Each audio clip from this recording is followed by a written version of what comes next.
Hello दोस्तों, मैं सौरभ राजपूत, आपका pharma trainer, director focus pharma of course your success partner your pharma journey. स्वागत करता हूं आपका अपने यूट्यूब चैनल पर। दोस्तों, आज मैं जिस टॉपिक की वीडियो लेके आया हूं ना, वो टॉपिक है कि वो क्या ऐसी टॉप 10 क्वालिटी है जो आपको बनाएंगे एक सक्सेसफुल एमआर। आपने भी देखा होगा यार दोस्तों कि कितने लोग इस फील्ड में ना डेली ज्वाइन करते हैं, कितने लोग इस फील्ड में काम कर रहे हैं ना।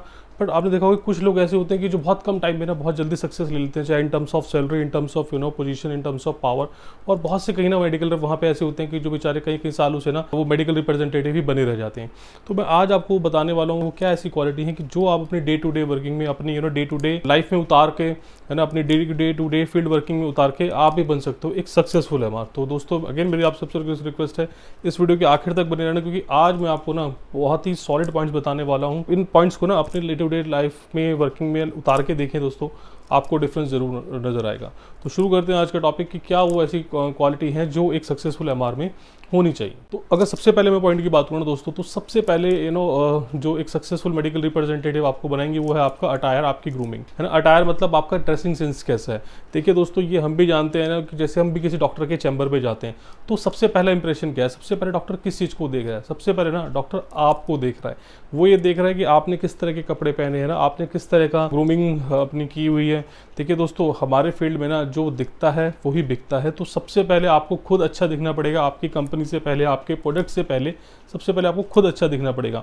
अच्छा का मतलब ये नहीं कि आपने बहुत महंगे कपड़े पहने हैं, बहुत एक्सपेंसिव एसेसरीज आपने लेनी है। देखिए दोस्तों, मतलब आपका जो कलर कॉम्बिनेशन हो ड्रेसिंग सेंस का वो बड़ा डिसेंट होना चाहिए। कलर कॉम्बिनेशन का आपने ध्यान रखना है, थोड़ा सा प्लीजिंग होना चाहिए, वो आंखों में चुभने वाला नहीं होना चाहिए, है ना। अगर आप टाई लगा सकते हैं तो क्या बहुत ही अच्छी बात है ये, है ना, राइट। इसके अलावा जैसे हमने देखा है कई मेडिकल रिप्रेजेंटेटिव को, है ना, कि दाढ़ी उनकी बढ़ी हुई है, उन्होंने कभी शेविंग कराई नहीं कराई, कहीं से बढ़ रही है, कहीं से बाल इधर उधर बढ़ रहे हैं। तो ये कुछ ना थोड़ी थोड़ी चीज़ें हैं जो आपने ध्यान देना है जब भी आप किसी डॉक्टर के चैम्बर में जाएं अगली बार कॉल करने से पहले। और दोस्तों, ये चीज़ों का ना मतलब है, ये बहुत छोटी छोटी चीज़ें और बहुत बेसिक हैं, लेकिन ये बहुत बड़ा डिफरेंस क्रिएट करती हैं जो बाकी मेडिकल रिप्रेजेंटेटिव हैं ओवर द जो अच्छे मेडिकल रिप्रेजेंटेटिव हैं, राइट दोस्तों। तो आज से आपने देखना है कि जब भी आप सुबह वर्किंग पे जाएं तो अपना ड्रेसिंग सेंस बड़ा वाइजली चूज़ करें, है ना। टाई हो सकती है तो लगा सकते हैं, जूते अपने पॉलिश रखिए, ग्रूमिंग अपने अच्छे से करके जाइए, बिकॉज पहला इंप्रेशन ही ना आप लोगों का आखिरी इंप्रेशन हो सकता है डॉक्टर के चैम्बर में। तो हमें अपना पहला इंप्रेशन ही ना बहुत अच्छा बनाना है, राइट दोस्तों। दूसरे अगर मैं पॉइंट की बात करूँ तो दूसरा पॉइंट है आपका कम्युनिकेशन। देखिए, कम्युनिकेशन मैंने आपको इससे पहले वीडियो में भी कई बार बताया कि कम्युनिकेशन का मतलब में सिर्फ इंग्लिश नहीं होता। कम्युनिकेशन का मतलब है कि आप अपनी बात सामने वाले को कितने स्पष्ट शब्दों में समझा सकते हैं, कितने स्पष्ट तरीके से समझा सकते हैं। देखिए, अल्टीमेटली आपने ड्रेसिंग सेंस बहुत अच्छा है आपका, आप बहुत फील गुड वाली पोजीशन में है, आप डॉक्टर के चैम्बर में जाएंगे तो डॉक्टर के चैम्बर में सबसे पहले आप क्या करेंगे, उसके बाद आप अपना बैग से विजुअल निकाल के डिटेलिंग करेंगे, राइट दोस्तों। तो डिटेलिंग मतलब एक तरह से है क्या, देखिए डिटेलिंग भी तो एक तरह से कम्युनिकेशन है ना। आप कितने अच्छे तरीके से डॉक्टर्स को अपनी बात समझा पाते हैं, अपने प्रोडक्ट के बारे में समझा पाते हैं, that is called your communication. तो आपको ना उसमें भी थोड़ा सा स्किल्स का आपको ध्यान रखना पड़ेगा कि कहाँ पे आपने पॉइंट्स को एम्फेसिस करना है, किन पॉइंट्स पे आपने जोर डालना है, किस पॉइंट्स को आपने किस तरीके से प्रेजेंट करना है। तो that is overall called communication. इसके बाद डॉक्टर को, जैसे मैंने लास्ट वीडियो में बताया था कि अगर आपको डॉक्टर से प्रिस्क्रिप्शन लेना ना दोस्तों, तो आपको डॉक्टर को प्रोवोक करना पड़ेगा, आपको डॉक्टर से ना कुछ बुलवाना पड़ेगा, कुछ ना कुछ उसको अपने कम्युनिकेशन में ना इन्वॉल्व करना पड़ेगा। तो ये आपको थोड़ा सा ना ध्यान रखना है कम्युनिकेशन करते वक्त कि आपको ना उसमें डॉक्टर को इन्वॉल्व करना है। तो कम्युनिकेशन अगर आपका स्ट्रांग होगा ना तो देखना आपकी ग्रोथ भी उतनी ही ज़्यादा अच्छी होगी। तीसरे में अगर पॉइंट की बात करूँ तो वह है प्रोडक्ट नॉलेज। देखिए दोस्तों, ये तो कोई भी मेडिकल रिप्रेजेंटेटिव है ना, या कोई भी एबीएम, आरबीएम, जेडएसएम जो भी जिस लेवल पे काम कर रहा है, अगर आपको अपने लेवल के अकॉर्डिंग अगर आपको प्रोडक्ट नॉलेज है, राइट दोस्तों, तो ये ना एक बहुत बड़ा डिफरेंस क्रिएट करता है over the other medical representative. Because doctors आप समझ सकते हैं एक हाई एंड क्लास कस्टमर है जिससे आप डील कर रहे हो। अगर आपकी नॉलेज चलो उस डॉक्टर के बराबर ना हो, बट एटलीस्ट क्या आप उसको प्रेजेंट कर रहे हो, है ना, अपने प्रोडक्ट के बारे में, है ना, जो उस प्रोडक्ट के अंदर इंडिकेशंस हैं, जो साइंटिफिक वर्ड्स हैं, है ना, वो प्रोडक्ट की क्या आपकी यूएसपी है, वो किस तरीके से काम कर रहा है। तो थोड़ा बहुत ना इस बारे में आपको नॉलेज होना बहुत ज़रूरी है दोस्तों। अगर ये नॉलेज आपके पास होगी ना तो आपको एक ओवरऑल कॉन्फिडेंस डेवलप हो जाएगा। आप डॉक्टर्स के चैम्बर में जाने से घबराएंगे नहीं, आप डॉक्टर से ना बात करने में नहीं घबराएंगे। अगर आपने सक्सेसफुल होना है तो अपने प्रोडक्ट नॉलेज के ऊपर आपने बहुत ज़रूरी है जो काम करना पड़ेगा। एटलीस्ट बहुत ज़्यादा नहीं, पर मैं ये कहूँगा कि जो भी आपके विजुअल में लिखा हुआ है ना, एटलीस्ट वो सारे वर्ड्स के मतलब आपको पता होना चाहिए, उन सारे वर्ड्स का प्रोनाउंसिएशन आपको ठीक से करना आना चाहिए, और उन सारे वर्ड्स को आप अच्छे से ना डॉक्टर के सामने प्रेजेंट कर सकें, ये आपको आना चाहिए। तो प्रोडक्ट नॉलेज बहुत इंपॉर्टेंट है कस्टमर से रिलेशन डेवलप करने में और कस्टमर से बिजनेस लाने में।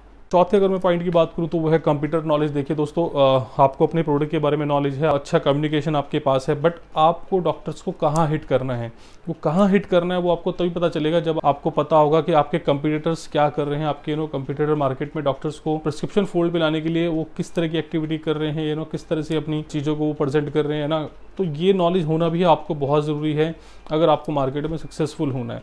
राइट दोस्तों, देखिए आप सिर्फ मेडिकल रिप्रेजेंटेटिव नहीं है, आप कंपनी की ना आँख नाक कान है मार्केट में। देखिए जब तक आप मार्केट में क्या हो रहा है, मार्केट में जो आपके कंपटीटर हैं वो क्या कर रहे हैं, आप अपने बॉसेस को या अपनी कंपनी को जब तक ये फीडबैक नहीं देंगे, है ना, तो कंपनी को भी वहाँ बैठे बैठे तो पता चलना नहीं, ऑफिस में बैठे बैठे कि यार मार्केट में क्या हो रहा है। तो कंपनी भी ना आपके फीडबैक के अकॉर्डिंग ही कुछ स्ट्रेटजी डिज़ाइन करती है, कुछ इनपुट्स डिज़ाइन करती है, कुछ सैम्पल्स या कुछ वर्किंग फील्ड्स की जो अपने सीनियर्स की या पीएमटी वगैरह की डिज़ाइन करती है।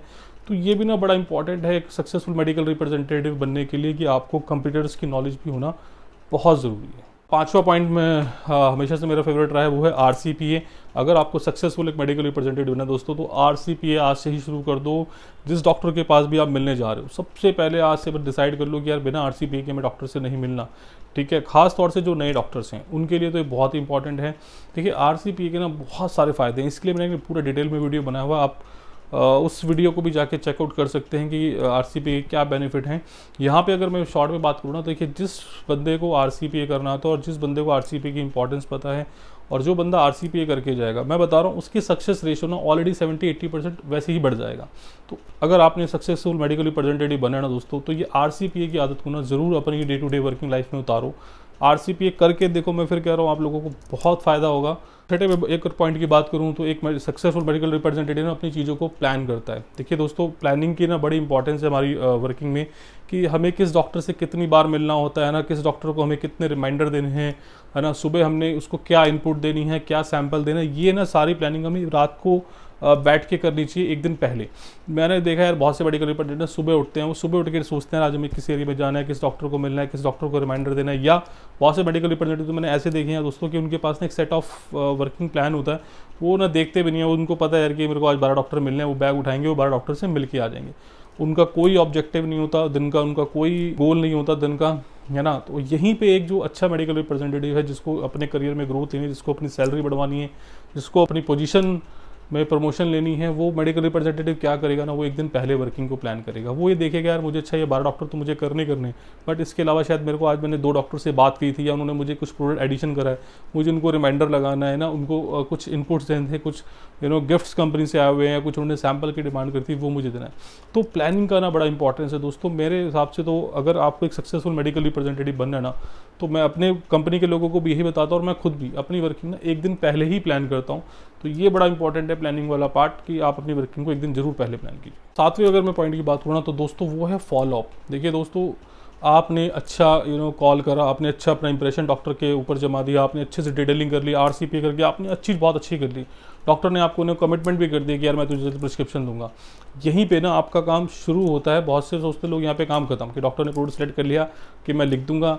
यहीं से ना एक अच्छे मेडिकल रिप्रेजेंटेटिव का काम शुरू होता है। वो फॉलोअप जो आपको डॉक्टर्स के ऊपर बना के रखना है ना, कि जो डॉक्टर्स ने आपसे कमिटमेंट की है कि प्रिस्क्रिप्शन देने की, क्या वो प्रिस्क्रिप्शन आपको दे रहा है या नहीं दे रहा है ना, उसको रेगुलर फॉलोअप करना, उसको रेगुलर मिलना, उसको रेगुलर सुबह उठ के रिमाइंडर, चाहे वो बाय फ़ोन देना, चाहे बाय फिजिकल जाके उसको रिमाइंडर देना, ये बड़ा डिफरेंस क्रिएट करता है। बिकॉज देखिए क्या होता है कि शुरुआत में ही अगर आप को डॉक्टर ने मान लो सपोज करो आज कमिटमेंट करी मैंने कि भाई मैं तेरा कल से प्रिस्क्रिप्शन दे दूँ, और आप कल सुबह अगर वहाँ रिमाइंडर लेके पहुँच गए, एक तरह से आपने उस चीज़ को फॉलो किया कि भाई मुझे आप सर आपने कहा था तो आज मुझे प्लीज़ आप 1 या 2 प्रिस्क्रिप्शन दे दीजिए, है ना। तो अगर आप ये फॉलोअप कस्टमर बना के रखेंगे ना, तो ये एक बहुत बड़ा डिफरेंस क्रिएट कर देगा आपके सक्सेसफुल करियर में। आठवें अगर मैं पॉइंट की बात करूँ तो वो है अवेलेबिलिटी ऑफ गुड्स। देखिए आपने डॉक्टर से कमिटमेंट ले लिया, आपने डॉक्टर को सुबह उठ के फॉलोअप भी दिया, रिमाइंडर भी दिया, डॉक्टर ने आपका प्रिस्क्रिप्शन भी शुरू कर दिया, बट अगर आपका गुड्स केमिस्ट पे अवेलेबल ही नहीं है, आप केमिस्ट पे गए ही नहीं प्रोडक्ट अपना बताने के लिए, तो डॉक्टर ने प्रिस्क्रिप्शन लिख भी दिया, तो अल्टीमेटली वो क्या होगा दोस्तों, वो बाउंस ही होगा। ये ना मैंने यार बड़ा कई लोगों में देखा है कि ना, मतलब बेसिकली तो हमारे देखिए फार्मा में देखा जाए तो 3 कस्टमर होते हैं, डॉक्टर, केमिस्ट एंड स्टॉकिस्ट। लेकिन मैंने बहुत से लोगों को देखा है कि वो डॉक्टर पे ही काम करते हैं। मतलब बहुत से लोग ना केमिस्टों पे जाने में या तो लगता है कि यार कि वो अपनी शान के खिलाफ समझते हैं, है ना, या वो जाना नहीं चाहते यार केमिस्टों पे। तो ये अगर आपने, मैं बताऊं दोस्तों, अगर आपने एक सक्सेसफुल मेडिकल रिप्रेजेंटेटिव बनना है ना, तो जितनी इंपॉर्टेंस आप डॉक्टर को दे रहे हो उतनी इंपॉर्टेंस एटलीस्ट केमिस्ट को भी दो, और एटलीस्ट जो उनके डॉक्टर्स के आसपास के केमिस्ट हैं। मैं ये नहीं कहता कि आप चलो मतलब पूरे एरिया के केमिस्ट कवर करो, लेकिन एटलीस्ट जहाँ आपको पता है यार इस डॉक्टर का 2 से 3 या 4-5 काउंटर पे प्रिस्क्रिप्शन जाता है, तो वहाँ पे एटलीस्ट आप जरूर जाएँ, अवेलेबिलिटी गुड्स की जरूर कराएं, है ना। गुड्स के उनको केमिस्ट को बताएं कि भाई डॉक्टर साहब से हमारी क्या बात हुई है, किस प्रोडक्ट के लिए उन्होंने मुझे लिखने के लिए बोला है। अल्टीमेटली देखिए जो आपका एंड सेल है ना, वो केमिस्ट से ही होनी है। डॉक्टर प्रिस्क्रिप्शन दे भी देगा और केमिस्ट पर गुड्स अवेलेबल नहीं हुआ तो एक तो आपका सेल का नुकसान हुआ, प्लस डॉक्टर आपसे अनअवेयर हो जाएगा, डॉक्टर आपका कभी जिंदगी में प्रिस्क्रिप्शन नहीं देगा। राइट दोस्तों, तो हमें केमिस्ट लेवल पे भी ना स्टॉक अवेलेबिलिटी करानी है, केमिस्ट लेवल पे भी काम करना है। और मैं बताऊं केमिस्ट ना एक बहुत ही इंपॉर्टेंट कस्टमर है हमारे लिए। इसके लिए ना मैं पूरा डिटेल में वीडियो बनाऊंगा कि केमिस्ट की क्या इंपॉर्टेंस होती है, वो मैं आपको अगले वीडियो में बताऊंगा। बट अगर यहाँ पे मैं बात करूँ सक्सेसफुल मेडिकल रिप्रेजेंटेटिव की, तो सक्सेसफुल मेडिकल रिप्रेजेंटेटिव ना जितना ध्यान डॉक्टर पे देता है उतना ही ध्यान वो केमिस्ट लेवल पे देता है। नौवे अगर मैं पॉइंट की बात करूं तो जो मैं हमेशा से बताता आया हूं कि डॉक्टर्स की जो डेट ऑफ बर्थ होती है, मैरिज एनिवर्सरी होती है, उनको टाइमली विश करना। सबसे पहले तो उन अपने डॉक्टर्स का डेटा लेना, और डेटा लेने के बाद उनको टाइमली विश करना। मैं दोस्तों पे मैंने हमेशा कई बार वीडियो में इस टॉपिक को ना टच किया कि आप अपने डॉक्टर की डेट ऑफ बर्थ, एनिवर्सरी का डेटा जरूर लीजिए और उनको ना सुबह सुबह जाके विश कीजिए। देखना इससे ना आपके पर्सनल रिलेशन बॉन्डिंग बड़ी अच्छी होगी, और जिस बंदे के ना, जिस मेडिकल रिप्रेजेंटेटिव के डॉक्टर से पर्सनल रिलेशन होते हैं ना, उसको तो ग्रोथ करने से कोई भी इंडस्ट्री में नहीं रोक सकता। तो दोस्तों अगर आपको एक सक्सेसफुल मेडिकल रिप्रेजेंटेटिव बनना है ना दोस्तों, तो आप आज से ही डॉक्टर से थोड़ा सा अपना पर्सनल टच क्रिएट करने की कोशिश कीजिए। और पर्सनल टच क्रिएट करने का ना सबसे बेस्ट और सबसे ईजी तरीका यही है कि आप डॉक्टर्स को डेट ऑफ बर्थ और इमेजिनरी विश करना जरूर शुरू कीजिए। 10वें अगर मैं पॉइंट की बात करूं तो वो है आपकी डॉक्टर लिस्ट। देखिए दोस्तों, कंपनी ने आपको कुछ सेट ऑफ डॉक्टर लिस्ट हमेशा देती है, कंपनी से मिलती है कुछ सेट ऑफ डॉक्टर लिस्ट की, यार ठीक है आपको इन डॉक्टर्स पे काम करना है। लेकिन अगर जो एक अच्छा मेडिकल रिप्रेजेंटेटिव होगा ना, जिसको अपने लाइफ में आगे बढ़ना है, जिसको अपने करियर में आगे बढ़ना है, वो सिर्फ कंपनी की दी हुई डॉक्टर लिस्ट के ऊपर डिपेंड नहीं करता, वो ना खुद कुछ अपने डॉक्टर्स भी क्रिएट करता है, अपने डॉक्टर्स की लिस्ट भी क्रिएट करता है।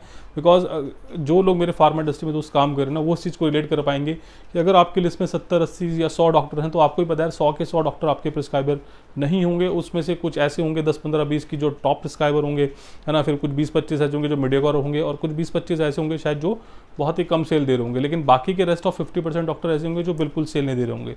तो आप ये देखिए ना, अगर आप 50% डॉक्टर से इतना धंधा ले पा रहे हैं, अगर आप उसमें से कुछ 5, 7, 10 नए डॉक्टर भी जोड़ लें, है ना, तो आपकी सेल कितनी बढ़ जाएगी। और अगर आपकी सेल बढ़ेगी तो आपकी सैलरी बढ़ने से कोई नहीं रोक सकता दोस्तों, आपको प्रमोशन लेने से कोई नहीं रोक सकता।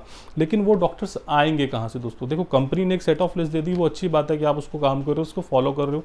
लेकिन अगर आपको लाइफ में कुछ आगे बढ़ना है, कुछ एक्स्ट्रा अचीव करना है, शायद आपको कुछ एक्स्ट्रा एफर्ट भी पुट करने पड़ेंगे अपने। तो वो एक्स्ट्रा एफर्ट क्या है कि आपको अपने एरिया के डॉक्टर्स की नॉलेज होना जरूरी है।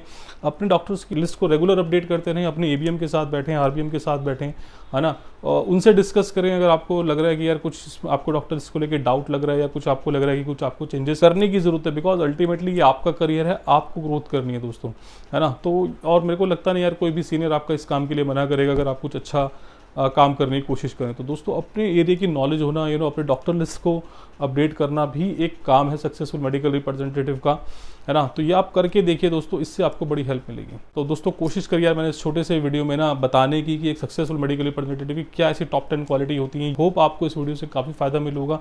बट अगर इसके बाद भी आपकी कुछ क्वायरी रहती हैं, आपके कुछ सवाल हैं, या आपको लगता है कि आपके कुछ डाउट्स इस वीडियो से क्लियर नहीं हुए हैं, तो मैं हमेशा अपना डिस्क्रिप्शन बॉक्स में ना दोस्तों नंबर और मेल आईडी जरूर छोड़ता हूँ। आप मुझे वहाँ कनेक्ट कर सकते हो, कमेंट सेक्शन में जाके आप अपने सवाल छोड़ सकते हो, है ना। मैं डेफिनेटली आपका वहाँ पे जरूर जाके रिप्लाई करूँगा, आपकी क्वेरी को सॉल्व करने की कोशिश करूँगा। थैंक यू सो मच दोस्तों, have a very good day.